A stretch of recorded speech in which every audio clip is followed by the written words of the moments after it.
Bien, este va a ser un video de los más sencillos de los que voy a hacer, de los que he hecho. Y este sería una introducción a la sociología, entrega 5. Estoy haciendo como una serie. Este sería el capítulo 5. Este, Estoy repasando la unidad 1 de sociología de secundaria en el Uruguay. La unidad 1 bueno, comienza con estas cosas. Entonces, para aprovechar ese material que, bueno, lo tengo ya bastante estudiado, se me ocurrió trasladar las lecciones a este pizarrón y hacer estos videos. Bueno, y acá voy a hacer la lección 5, una introducción a la sociología 5. En este caso vamos a hablar de las fuerzas sociales que actuaron en el nacimiento de la sociología. Bien, son las fuerzas sociales que actuaron en el nacimiento de la sociología, que son 7.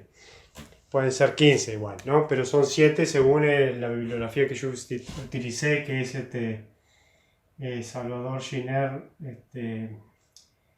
George Ritzer, se llama George Ritzer. Él en teoría sociológica clásica tiene 2 tomos grandes, ¿no? Muy, muy sencillos y muy buenos para leerlos. Podés incluso leer cada tomo 2 veces y tenés un panorama de muchísimos autores y de la teoría sociológica con muy poquito, ¿no? Solamente con 2 tomos. El tomo 1 es teoría sociológica clásica y el 2 es teoría sociológica contemporánea. Y bueno, Ritzer es un sociólogo contemporáneo, escribió incluso La McDonaldización del mundo, que bueno, es un libro que no lo leí, pero trata de la racionalización de Weber.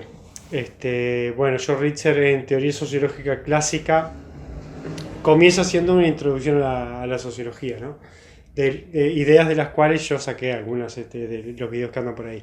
Ahora en este libro él menciona 7 fuerzas sociales que actuaron en el nacimiento de la sociología, que, como sabemos, surgieron en el siglo XIX, ¿no? O sea que las fuerzas sociales estas actuaron plenamente en el siglo XIX, aunque hayan surgido las fuerzas en el siglo XVIII, como la Revolución Francesa o las revoluciones políticas antimonárquicas, o con ampliación de ciudadanía, ¿no? Y no necesariamente antimonárquicas, y con la revolución tecnológica e industrial, que significó la revolución del vapor en el siglo XVIII. Bueno, ya habíamos hablado de esas 2 revoluciones sumamente importantes en Europa como creadoras de la modernidad y además como inventadoras de la base para que surgiera la ciencia social. Sin esos 2 fenómenos no hubiesen surgido las ciencias sociales que conocemos hoy. Bueno, esas 2 fuerzas políticas y tecnológicas cambiaron Europa, y luego, por el influjo de Europa en el mundo, que era en ese momento una fuerza imperial, cambiaron también el mundo. Y también, incluso Estados Unidos ya es independiente, adopta enseguida este modelo, Sudamérica y luego Asia. Empieza por Japón, por ejemplo. Fue uno de los primeros en llevar a cabo una revolución de este tipo, de tirar abajo el antiguo régimen. Japón lo hizo luego de la Segunda Guerra. Hay una película que es Mishima, que justamente Mishima reivindica en Japón el antiguo régimen, ¿no? Las antiguas tradiciones, las costumbres del pasado, en contra de la modernización, el capitalismo, la democracia, la república, el socialismo, las ideas liberales. Es lo nuevo. Todo lo nuevo que vio Europa en el siglo XIX lo vio Japón después de la época de Mishima. Bueno, por eso todos los países han pasado por estos procesos de modernidad, ¿no? Todos los países, o algunos, digamos, no es difícil generalizar de esa manera, pero Japón lo hizo, también lo hizo China. China lo hizo con el socialismo, ¿no? En el siglo XX lo hizo con el socialismo. Rusia lo hizo también con el socialismo en la revolución, con la revolución rusa, con los mencheviques y los bolcheviques. Lo hicieron en el siglo XX, Rusia y China. Bueno, Europa lo hizo en el siglo XIX, y en el siglo XVIII. No quiere decir que estén más adelantados, sino que simplemente son los creadores de fuerzas de cambios a nivel mundial. Es simplemente eso, es como que el que inventa el teléfono hoy día lo expande a todo el mundo, es algo así. Fueron ideas con una fuerza tan grande que se expandieron por todo el mundo y se convirtieron en imparables, como la creación de fábricas, por ejemplo. Un proceso que ahora China está desarrollando y que es imparable, ¿no? No importa la religión, las comunidades budistas, no importa cuáles son sus tradiciones y sus costumbres, lo que viene es la maquinaria centralizada china, modernizadora e industrializadora. Bueno, pero es un poco como lo que decía del celular. Si inventamos el celular, enseguida se expande. Bueno, esto fue lo que pasó. No es simplemente, no es una superioridad ideológica ni nada de eso, sino que bueno, crearon la técnica en Europa, hicieron de la técnica un modo de vida, y eso hoy día ya ningún país puede pararlo. De hecho, los países enemigos de Occidente adoptan la técnica, la tecnología y la ciencia, todo lo que es la modernización. Por ejemplo, lo hace Irán, lo hace Rusia. Irán, que es un enemigo de Estados Unidos y de Europa, tiene una gran modernización de control demográfico, prohibición del aborto, medidas para favorecer familias con hijos. Luego, no hay... no puede haber nada desregulado, digamos, es un Estado moderno fuerte. Bueno, esa fue, empecé a ver el video así, bueno, ya me surgió hablar de esto. Las fuerzas sociales que actuaron en el nacimiento de la sociología, según Ritzer, son estas 7. Las revoluciones políticas, ¿no? Primero, las revoluciones políticas. 2, la revolución industrial. Acá tenemos la francesa y la revolución industrial de la que hablamos siempre. 3, y muchas son consecuencias de unas, estas son consecuencias de las otras, pero bueno, son esquemas de análisis necesarios para poder entender los conceptos con los que leemos el mundo, si no es imposible, ¿no? 3, el nacimiento del capitalismo. 4, el nacimiento del socialismo. 5, la urbanización. 6, el cambio religioso. Y 7, el crecimiento de la ciencia. Y junto con el crecimiento de la ciencia, que es una forma de conocimiento, descubrimientos científicos muy importantes de cómo funcionan las plantas, el funcionamiento del ser humano, del organismo humano, el cerebro, la historia de la evolución del hombre, el ADN, los elementos químicos, todo eso, bueno, eso es ciencia pura, es conocimiento puro. Pero además de eso hay que agregarle, bueno, la técnica, ¿no?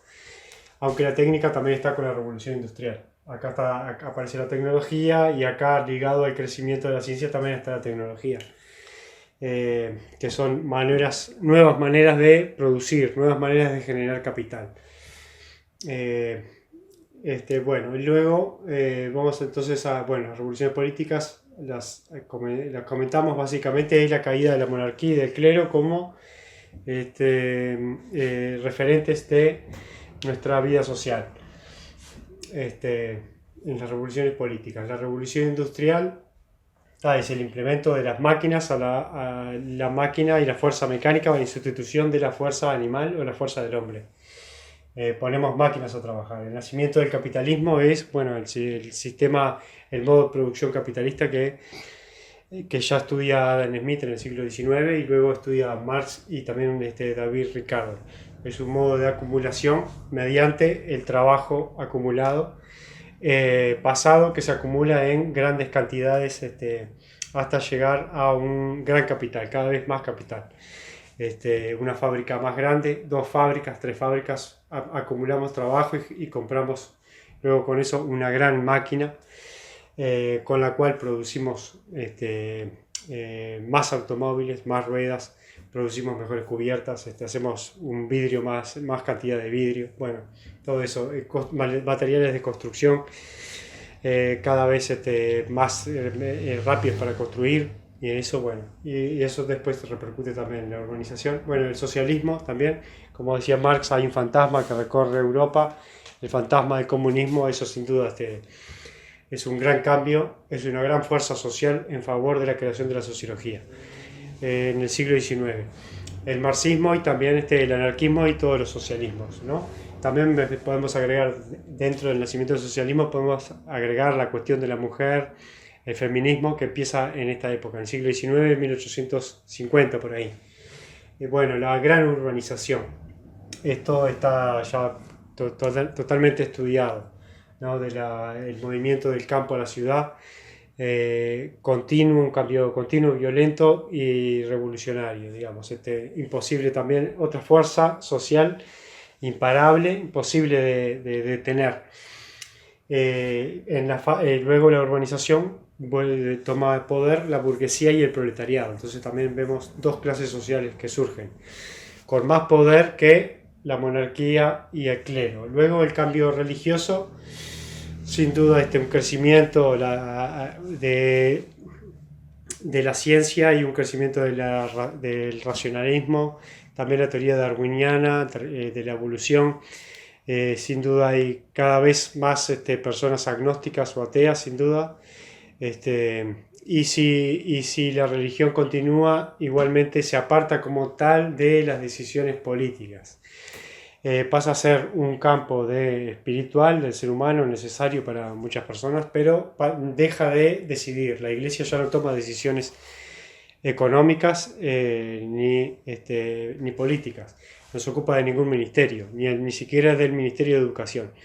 Entonces, bueno, vemos una profunda desacralización de lo sagrado, o sea, una profanación, esto es de Mircea Eliade, o si no, una secularización, una laicización de todas las actividades que realizaba la Iglesia. Si la Iglesia tenía universidades, bueno, ahora hacemos que esas universidades sigan funcionando, eduquen, pero ahora quitamos los íconos religiosos, bueno, hacemos una separación de Estado e Iglesia también. Bueno, ese es el cambio religioso. Además aparece el dogmatismo, la religión necesita de creencias dogmáticas para funcionar, y la aparición de la reflexión y el relativismo moral y cultural hace que también se tambalee la religión, porque al ya no dar, por supuesto, los dogmas religiosos, los ponemos en cuestión. Este es un gran cambio. Por eso los libros de Nietzsche a finales del siglo XIX son libros totalmente violentos, muy fuertes e imposibles escribirlos 100 años antes, ¿no? Digamos, son muy violentos contra la religión, es increíble. De hecho, tiene un libro que es El Anticristo, maldición sobre el cristianismo, una cosa así, pero igual no importa el título.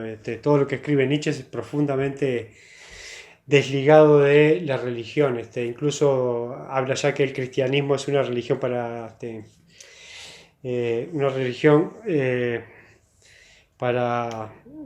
quitar al hombre de todo lo que de la capacidad creativa que tiene, bueno, y que es débil, digamos, las personas, solamente una mentalidad débil puede ser religiosa, digamos, bien radical lo que tiene. Luego el marxismo también es ateo, Comte también es ateo. Ya tenemos ahí dos sociólogos ateos o agnósticos. Durkheim es agnóstico también y ateo, ya los tenemos, que son acá los que nombramos aquí. O sea que, bueno, y también Marx, cuando dice la religión es el opio de los pueblos, esa es una idea totalmente nueva. Y bueno, luego el crecimiento entonces de la ciencia. Estas son las 7 fuerzas sociales que actúan en el nacimiento de la sociología. Las llamamos entonces fuerzas sociales que forman la base material de la sociedad. La base material de la sociedad está marcada por estas fuerzas sociales, y de esa base material surgen fuerzas intelectuales. O sea, tenemos fuerzas sociales y fuerzas intelectuales. Las fuerzas intelectuales son las respuestas. ¿Y cuáles son las fuerzas intelectuales? Bueno, lo que llamamos los orígenes del pensamiento sociológico. O los orígenes del pensamiento social también podemos hablar, para hacerlo quizás un poco más amplio. Pensamiento social. Los orígenes del pensamiento sociológico. Y acá tenemos a Saint-Simon, Comte, Marx, Durkheim, Weber, Spencer, Simmel, Tonis y Tocqueville. Podríamos agregar, no sé, Montesquieu, Rousseau, según Mannheim, no, según Irving Seitling, Rousseau también, pues él se le ocurrió poner a Rousseau, nunca lo había visto, nadie había mencionado a Rousseau como un precursor del pensamiento sociológico, pero Seitling lo hace. Bueno, estos son entonces las fuerzas intelectuales, que son la respuesta a las fuerzas sociales que actuaron sobre la base material de la sociedad en el siglo XIX, y las fuerzas sociales son estas 7, según George Ritzer, que lo escribió en Teoría Sociológica Clásica de 1993, creo. Bueno, así que bueno, 1, las revoluciones políticas; 2, la revolución industrial; 3, el nacimiento del capitalismo; 4, el nacimiento del socialismo; 5, la urbanización; 6, el cambio religioso; 7, el crecimiento de la ciencia. Así que podemos poner también 8, el crecimiento de la tecnología; 9, el nacimiento de las clases sociales, burguesía y proletariado; 10, el nacimiento del feminismo y de la cuestión de la igualdad de la mujer y del hombre; 6, la democracia y la idea de ciudadanía y derechos políticos también. Así que bueno, eso lo dejo por ahí.